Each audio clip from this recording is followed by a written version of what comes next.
Hello, everyone. My name is Jennifer Moleski. This is my YouTube channel. It's the third time I'm trying to do this GD freaking video. Dog bark, something falls, doorbell. You don't care about that. And I should edit it out, but I'm not. I want you to know my suffering. Okay, so I was thinking about something last night, and I wanted to run it by you to see if there's any cohesion, if I'm on the right track of something. Whew, goes like this. We are 17 miles away from the Ohio train derailment. Bizarrely enough, my husband just ran a story on this, and some people didn't know that this happened. Not a huge deal. Trains derail all the time, but the problem is there was a bunch of chemicals that are not good for people or living things that were spilled, and then they burned, okay? Got it? Okay, so because we are close, we're going to town hall meetings and we're a little bit more studious about what's happening. Here's the deal. My husband said that there are videos coming out of the wildlife around the train derailment area. So they have told everyone until they test the well water and the city water to drink bottled water. But wild animals don't have that luxury. So the deer, the raccoons, that's what he said. So in my imagination, I have nothing more except for those two animals. There's videos of them and they're like dying. Not good because they're drinking the water that they've always drank, which is natural sourced water. They don't have the luxury of bottled water. So when he told me that, it really bothered me that was happening to the animals. So I followed why it bothered me. And I deduce that it's the innocence of the animals. Because I'm like, well, those animals, they didn't ask for any of this. They don't care about plastic products. They just want their apple trees and they want to ruin your lawn and they want to live out in the world. And they didn't ask for humans to come encroach and then destroy their habitat and then slowly murder them with shit water. So that is why it really bothered me. And I think that's why people get really bothered in general about animals being hurt. Like they are just innocent, okay? It's the same reason we defend the elderly and children so vehemently. It's innocence. So then I started thinking, innocence is the one thing that women have left for greener, so they think, pastures. Okay, so here's where I want your opinion. Is that what's ultimately wrong with relationships right now? See, if I were a man, I'll just say, if I were a man, I would have a lot, like as a woman, I'm pretty masculine anyway. And I really like to be chivalrous as a woman. So if I was a guy, I think I'd like really step it up. I love holding the door to restaurants, for cars. I like putting coats on. I like doing things. And then if I was a guy, I think I would really thrive on being the breadwinner. I would really do everything I could to be the guy that defends the home, the family, the wife, that is the leader in that capacity. As a guy, it would be really important that in order for me to be the leader, I have to be the leader. I have to be in the lead of some important things. Otherwise, I don't have the incentive like I would otherwise. I would want my wife to have an innocence about her like the deer. And I think I would thrive on defending that innocence. So, women, me, we can use me as an example. This is fine. I can be the effigy. We can poke pins in me. It's fine. But women now swear.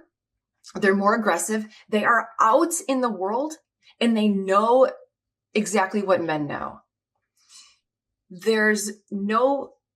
You don't need to protect them from the world They are out in the world.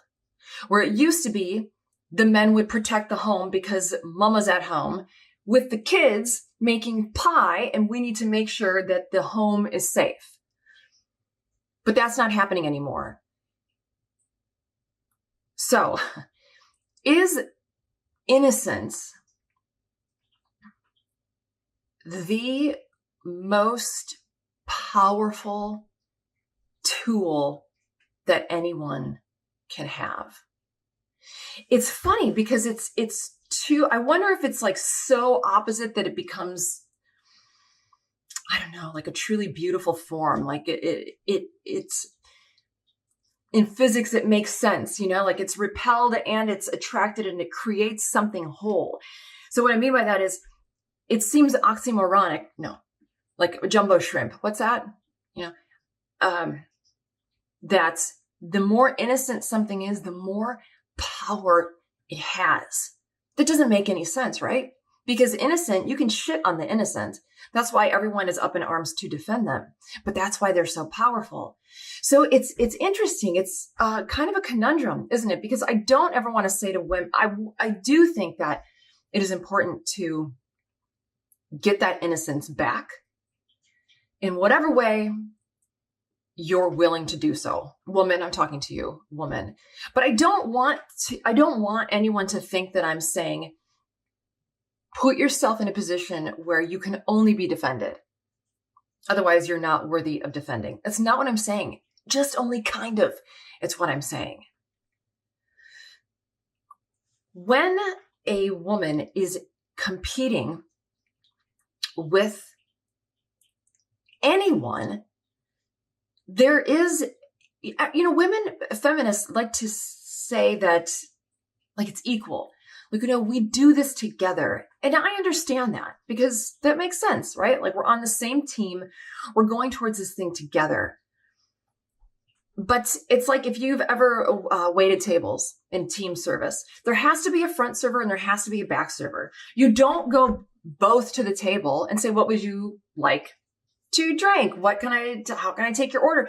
You don't have two food runners delivering the same dish to one person. You have to work together. There is a lead in everything. As Michael Scott said, there's not two, I can't remember, it doesn't matter. There's not two popes, there's not two presidents. There's not two captains on a service team. There has to be a leader.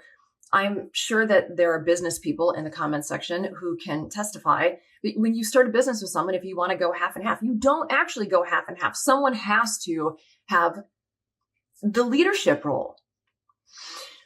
So when modern women lie, I think mostly to themselves than to the world, that people that lie to themselves are the most dangerous. Fucking watch out. But I think they lie to themselves saying, no, I'm going to be on equal step with my husband or my boyfriend or whatever, because we're going towards the same thing. It's not, you're almost fighting each other. There has to be someone who is lead in this like really important role, and then someone who is a lead in this secondary role that is also just as important. Women have to, I think, allow themselves to be more innocent so the man can thrive. And I think most women are looking for that in a man. We like men who don't take our shit. We don't want men to take our shit. And they can squawk and say that that's not true. But the most attractive thing is that you are with a man who won't allow you outside of the confines of respect and decency. It's not an option. It's not an option. And if it is an option, woman, then you have to find that with someone else. Like, that's really sexy. We have trust in that kind of man. Then we can relax into innocence. But maybe I'm saying, perhaps if we all decided to be more innocent right now, it would propel the men to keep us more within our innocent boundaries. Yikes. Whoa. Did that make any sense at all? Okay. I don't need it to make 100% sense. I dated a guy who joked. He was like the funny guy, right? And after a while, he wasn't always funny. And he said a joke, and I said something about how the joke was not a good joke. And he said, Moleski, 25%. I'm aiming for 25%. If I tell 4 jokes and 1 lands, I'm a happy guy. And I was like, you know what? I can really get behind that. I totally respect that. So if 25% of what I said made sense, I didn't say agree. I did not say that you had to agree, did I? No. I said, did it make sense? 25%. And then also, like, how much did you agree with or not? I can't believe I did a video. Dog didn't bark, nothing fell, doorbell didn't ring, the little thing didn't chirp, UPS is in here. And I think I got like a 27% articulation rate. All right. Bye.